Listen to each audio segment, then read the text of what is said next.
I will be showing how to work with clipping masks in Photoshop. Masks are incredibly powerful because they can be used in order to make an adjustment to a particular part of an image. They're also really helpful because they allow you to continuously edit or modify an image which you are working on. For my example today, I have chosen this image of a rose which I will keep in full colour while the background will be in black and white. So as you can see, I have opened up Photoshop and started with 2 layers. The layers are of the exact same image except the image on top is in black and white.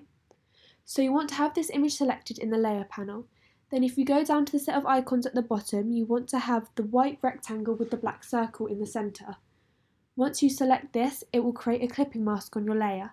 So currently this layer is white, which is what we want because in masks, white is used to reveal and black is used to conceal.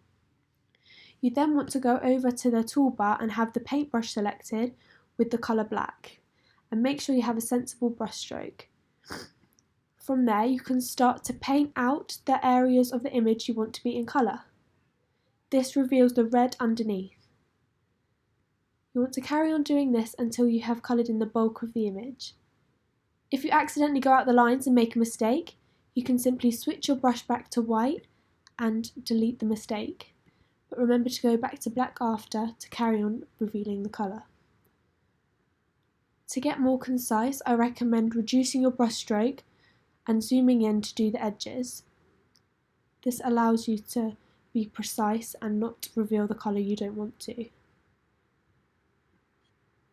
Once you feel happy with the area you have coloured out, it should look something like this.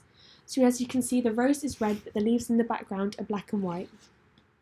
This creates a seamless image. Hopefully this was useful as masking is one of the most important foundations within Photoshop and it can be used editing so many different images. Thank you for watching.